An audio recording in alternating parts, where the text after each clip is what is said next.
SMU gets a win over Missouri State, but you and I both know that didn't really feel all that good.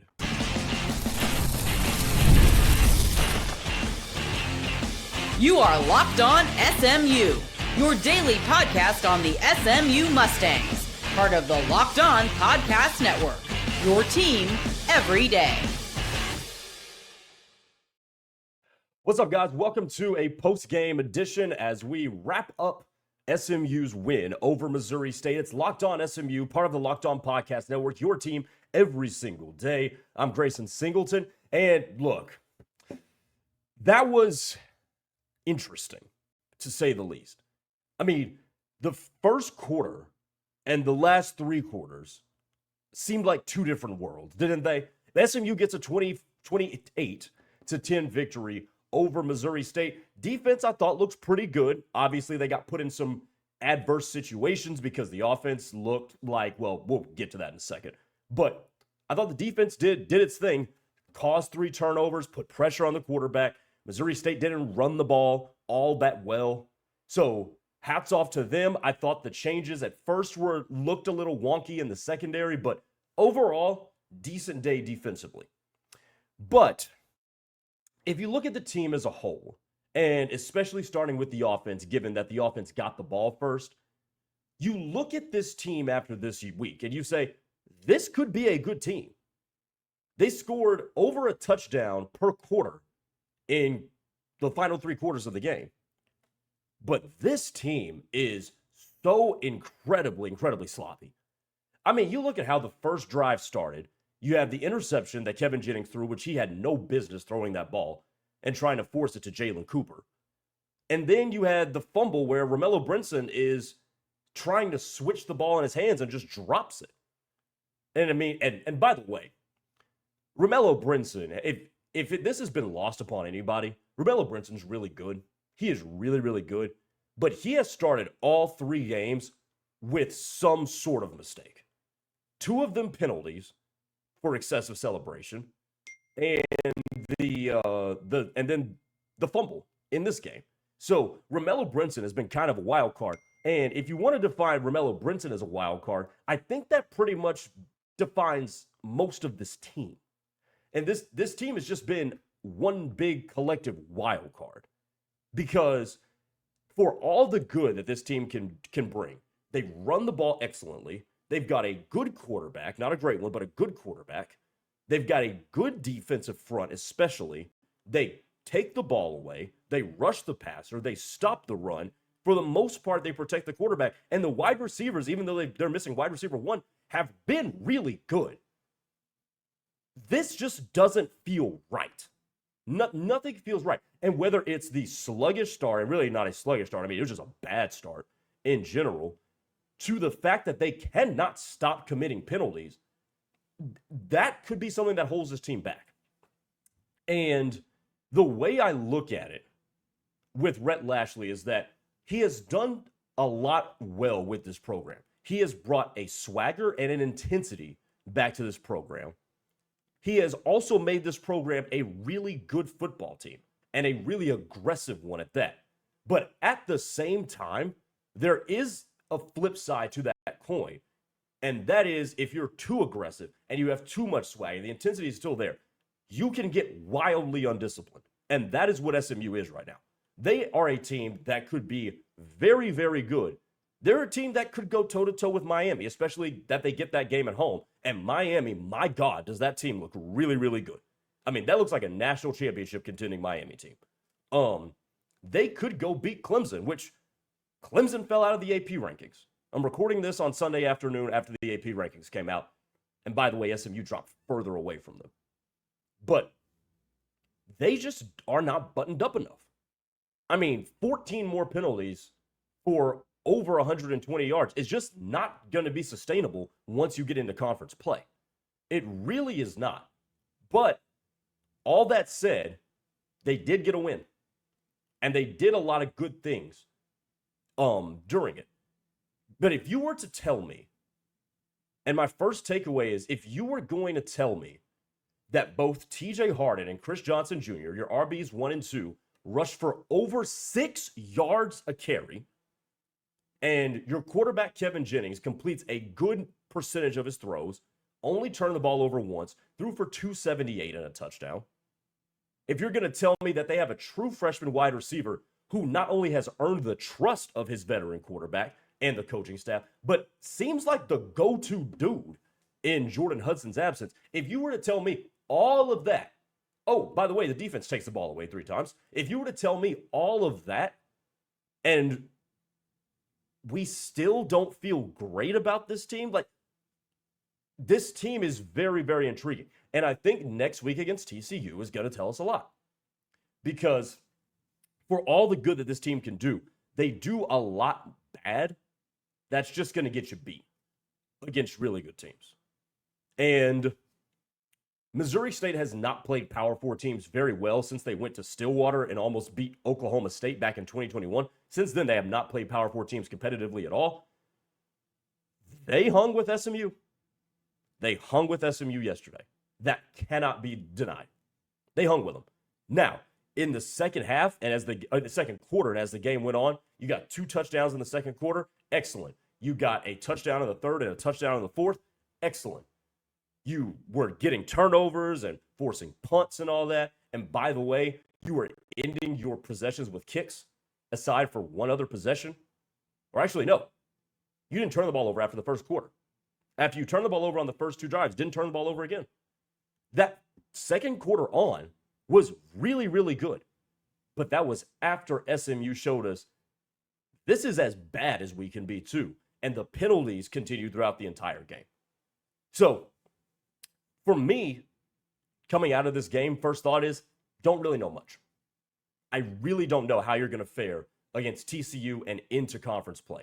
Maybe Clemson never puts it together, and maybe you can upset Miami, and then at that point, your biggest competition in the ACC, quite frankly, are 2 teams that we didn't think it was going to be, Georgia Tech and Florida State. But right now, Rhett Lashley has to be harping on these dudes. We have to play more disciplined, buttoned-up football. And part of that starts with the quarterback, Kevin Jennings. I'll tell you why that is on the other side as we react to SMU's victory over Missouri State here on Locked On SMU.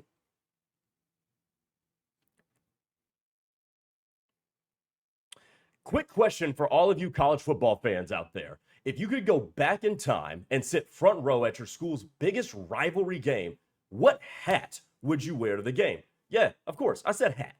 For me, it would be the game. Those aren't just hats. They're the same vintage styles fans wore back in the 80s and the 90s. And guess what? They still go for the same price that they did back in the day. When you use code LOCKEDON, you will get your vintage hat for $16.99. Head to thegamecaps.com. That's thegamecaps.com. Grab your team's classic bar or retro circles design and use code LOCKEDON for an exclusive discount. Because legends wear the game. Remember, go to thegamecaps.com. Caffeine just got a flavor upgrade. 5-hour energy shots deliver tasty caffeine in 17 bold flavors. Each 2-ounce shot packs the caffeine of a premium 12-ounce cup of coffee, plus B vitamins and nutrients with 0 sugar and 0 crashes. What I love most is how portable they are. Big taste, tiny shot, and you can take it anywhere and get that boost when you need it.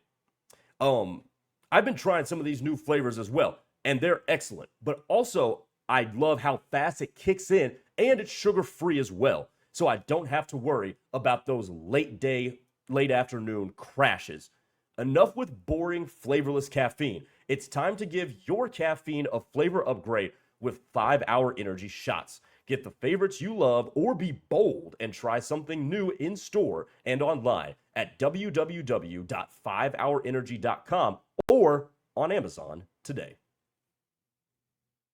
And we're also brought to you by FanDuel. The NFL season is here, and FanDuel is making sure you're ready for kickoff with a can't-miss offer. Right now, new customers can bet just $5, and if your bet wins, you'll get $300. That's right, $300 in bonus bets to use across the app. So whether it's player props, same game parlays, or even jumping in live as the action is unfolding, you know me, I love the player props and building the parlays with those. So are you ready to play? download the FanDuel app now by visiting FanDuel.com to get started. That's FanDuel.com to place your $5 bet, and maybe you could be like me and win some on those player props.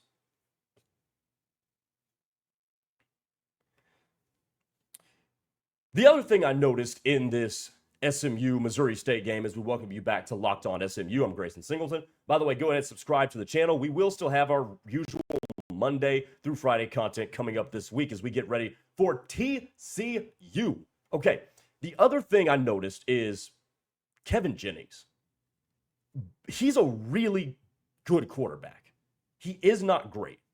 And look, I said it earlier and I'll say it again. If you were to tell me that your quarterback threw for 281 and a touchdown, he did throw a pick on a ball that, should not have been thrown. Let's just be real. But if you were going to tell me that he threw for 281 and completed 2/3 of his passes, you'd have thought, oh, great, this is awesome. But even something looks kind of wonky with him too. And here's what I've noticed. Throwing the ball outside the numbers to the sidelines, he is great. He gets good zip on it. His timing is excellent. He gets it there, and he always puts it. Have you noticed this? When he's throwing toward the boundary, he's putting it on the boundary. So he can't miss and throw a pick inside and a defender take it back to the crib. I think that's excellent. The deep ball is decent enough. The deep ball is really good when he's throwing, again, to the boundary. He's really good on those corner routes. Hibner ran a couple of them against Baylor. But some of the layups, he just doesn't hit. And his accuracy, while it's really good on the throws that seem the most difficult, sometimes fluctuates on the throws that seem simple. His pocket presence has also gotten very strange too. He gets jittery in the pocket, which again is weird because that's one of the things that you would have expected to be cleaned up mechanically over the course of the offseason. It's interesting and it's expected that when you just take over as a starter in the middle of the season, some of the mechanics and some of the comfort and stuff like that can be up and down. And that makes sense. But an entire offseason where we know Kevin attacked that sort of stuff and tried to get better and wanted to get better in some of that stuff, it just doesn't look like he's put it all together quite yet. Now, we're 3 games into the season, so by no means am I pushing the panic button or telling you to do so either. But it does seem that his accuracy and his ball placement on throws over the middle, in just routes that where a receiver sits down in the middle of a zone, sometimes they can be a little bit off target, which is kind of strange because the most difficult throws are the ones he seems to make. And by the way, if you can make those really difficult throws, particularly considering how college corners are played now, they give you a cushion a lot of times and they dare you to make that type of throw. That's great if you can make them. But to really be the most efficient in your offense, you have to be able to hit the layups. And sometimes he just takes the team out of a drive because he just can't hit the layups. Quick throws, the really quick reads, get it 1, 2, get it out. He sometimes seems like he just panics because of the timing of the play. But the longer developing plays, he seems like, all right, cool, 1, 2, 3, ball out. With those where it's 1, 2, 3, maybe 4 ball out, it's great. But it's 1, 2, and 1, 2, and the ball's supposed to be out. It just looks like it speeds him up a lot, which again, a very strange dichotomy. The other thing I've noticed about Kevin Jennings too, they haven't used him in the run game. Now I know quarterback sacks count against your rushing, and he was sacked twice. He was sacked twice last week. He's been sacked twice in every game. But on the year, 24 carries for 17 yards. Not going to lie, didn't expect it.